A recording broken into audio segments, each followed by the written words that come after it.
थोड़ी सी चर्चा हम आस्तिक और नास्तिक पे करते हैं।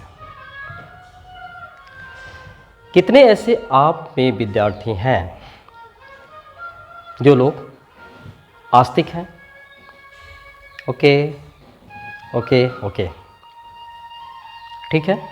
और कितने ऐसे लोग हैं जो नास्तिक हैं? अच्छा, बस 2 ही लोग, बहुत अच्छी। आइए हम इस पर थोड़ा सा डिस्कस कर लेते हैं। यद्यप आस्तिक और नास्तिक होना वह उस व्यक्ति के विचारों पर ही निर्भर करता है। वह व्यक्ति की आस्था ही होती है जो उसे आस्तिक या नास्तिक बनाती है। कई लोग ऐसा भी कहते हैं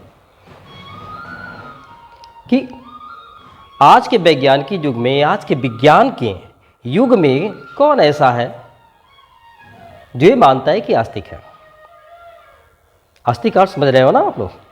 आस्तिक का आशय होता है जो ईश्वर में विश्वास रखता है, यह मानता है कि संसार में ईश्वर है, यह जो कुछ भी सृष्टि का संचालन है ईश्वर के द्वारा किया जा रहा है। ऐसा विश्वास रखने वाला व्यक्ति आस्तिक कहलाता है।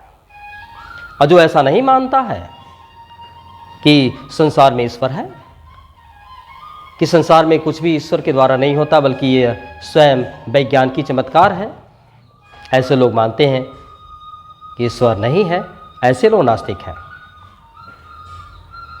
कई लोग ये कहते हैं कि वैज्ञानिक नहीं मानता है कि संसार में ईश्वर है, या वैज्ञानिक आस्तिक नहीं होता है। बड़े बड़े डॉक्टर जो कि सर्जन हैं, बड़े बड़े ऐसे भी डॉक्टर हैं जो किसी मरते हुए व्यक्ति को भी बचा सकते हैं, तो लोग कहते हैं कि वो नहीं मानता है कि ये सब जो है ईश्वरीय देन है, बल्कि वो मानता है कि ये सब विज्ञान की चमत्कार के द्वारा ऐसा हो रहा है। आप लोग भी ऐसा मानते हो?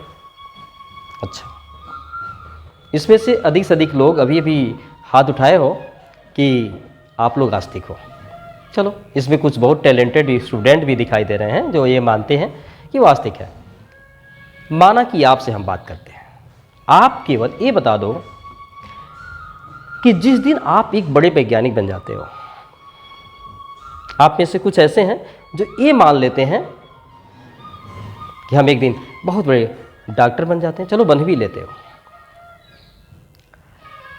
केवल इतना आप बता दो कि आज तुम आस्तिक हो, क्या बड़े बड़े वैज्ञानिक बनने के बाद, बड़े बड़े डॉक्टर बनने के बाद आप लोग यह मानना भूल जाओगे कि संसार में जो कुछ भी घटित हो रहा है ईश्वर के द्वारा ही घटित हो रहा है? क्या आप उस समय आस्तिक से नास्तिक बन जाओगे? नहीं ना।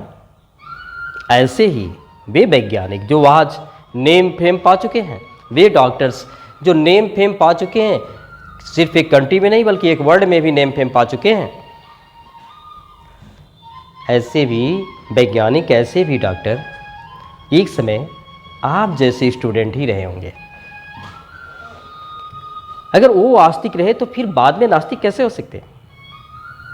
हाँ, शायद आप सुने होंगे, कोई कहा होगा कि वैज्ञानिक नहीं मानते हैं, बड़े बड़े डॉक्टर नहीं मानते हैं। चलो मान लेते हैं कुछ पल के लिए, लेकिन जरा आप उस व्यक्ति से तो पूछो जो आपको डाइवर्ट कर रहा है कि क्या वह बड़े बड़े वैज्ञानिकों से मिला है, क्या बड़े बड़े वैज्ञानिकों से बात किया है, क्या वह बड़े बड़े डॉक्टरों से मिला है, बड़े बड़े डॉक्टरों से बात किया है और सुनने में आया है उसको कि डॉक्टर स्वयं अपने मुख से कहा है, वैज्ञानिक स्वयं अपने मुख से कहा है कि वह नास्तिक है? तो आप पाओगे क्या कि लगभग 99.99% ऐसे ही लोग हैं जो बिना किसी तर्क के केवल ये कह देते हैं, लोग कहते हैं, और दूसरा व्यक्ति बिना तर्क लगाए मान लेता है। ये तो एक नासमझ वाली बात हो गई ना, कि प्रमाण भी नहीं है फिर भी आप मान ले रहे हो, ब्लाइंडली एक्सेप्ट कर ले रहे हो, तो फिर आपकी शिक्षा दीक्षा का क्या मतलब है? हो सकता है अगला व्यक्ति डाइवर्ट कर रहा हो सकता है अगला व्यक्ति इस बारे में अनअवेयर हो, उसे कुछ पता ना हो। एक मेरी बात समझ लो कि जब कोई भी साइंटिस्ट अपनी किसी लैब में किसी नए चीज़ की खोज के लिए जाता है, वो मानता है कि हम ऐसा इन्वेंशन करते हैं, उस इन्वेंशन के प्रति स्ट्रगल कर रहा है, महीनों से वर्षों से स्ट्रगल करते आ रहा है। तो लैब में जाने से पहले वह एक नहीं सैकड़ों बार अंतर्मन से वह ईश्वर को पुकारता है, इसलिए कि आज उसका जो प्रयोग है वह सार्थक साबित हो जाए, अर्थात आज अपने खोज में वह सफल हो जाए। और एक डॉक्टर ठीक इसी तरह से एक डॉक्टर जब अपने ऑपरेशन थिएटर में जाता है किसी मरीज का ऑपरेशन करने के लिए, वो भी एक नहीं सैकड़ों बार वह ईश्वर की प्रार्थना करता है अंतर्मन से कि कहीं उसके द्वारा उसका पेशेंट कहीं ऑपरेशन के दौरान मर तो ना जाए, या उसका ऑपरेशन कहीं गलत तरीके से ना हो जाए जिसका इसका कुप्रभाव दुष्प्रभाव उस मरीज पे पड़े, जिसके कारण इसका जो डॉक्टर का जो कैरियर है पूरा कैरियर बर्बाद हो जाए, है ना?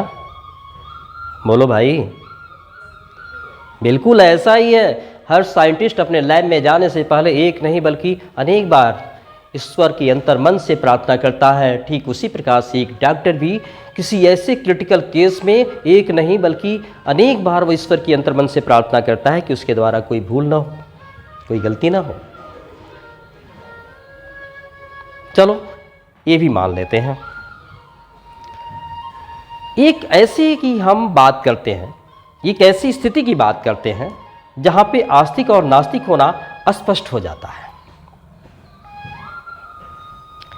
सपोज डैट आप में से कोई एक ऐसा है जिसको हम ऐसे नदी में फेंक दें जो तैरना ही नहीं जानता हो, सपोज डैट ऐसे को फेंक दिया जाए और वहाँ बचाने वाला कोई है भी नहीं, हेल्प हेल्प आप चिल्लाते रहोगे, आसपास कोई है भी नहीं सुनने वाला, तो मन में बिल्कुल बिल्कुल मन में सिर्फ एक ही ख्यालात आएगा, यह कि काश ईश्वर का कोई ऐसा प्रतिरूप होता यहाँ पे, ईश्वर की कोई ऐसी महिमा होती यहाँ पे, ईश्वर की कोई ऐसी शक्ति होती यहाँ पे जो मुझे बचा लेती। उस वक्त सिर्फ और सिर्फ तुम्हारे मन में ईश्वर ही याद आएगा और ईश्वर की मदद की बात याद आएगी, और उस वक्त अंतर्मन से अंतर्दिल से आप पुकारोगे, हे ईश्वर मुझे बचा लो, मेरी रक्षा कर लो, मेरे प्राण की रक्षा करो। उसमें अच्छे से अच्छे नास्तिक भी आस्तिक बन जाते हैं। आप समझ गए ना, ये नास्तिक और आस्तिक होना कितना भिन्न बात है। जो आस्तिक एक सकारात्मक सोच की ओर ले जाती है और नास्तिक होना एक नकारात्मक सोच की ओर ले जाती है। और जीवन को श्रेष्ठ बनाना है, महान बनाना है, तो नकारात्मक सोच मत पालो। जब तक सकारात्मक सोच नहीं आएंगे तब तक तुम अपने जीवन में कभी सफल नहीं हो सकते। तुम्हारी आत्मा, तुम्हारा मन सब कुंठित ही रहेगा। इसलिए सकारात्मक सोच के साथ आगे बढ़ो, अंतर मन से भी और इस समाज में भी हर जगह प्रसन्न नजर आओगे।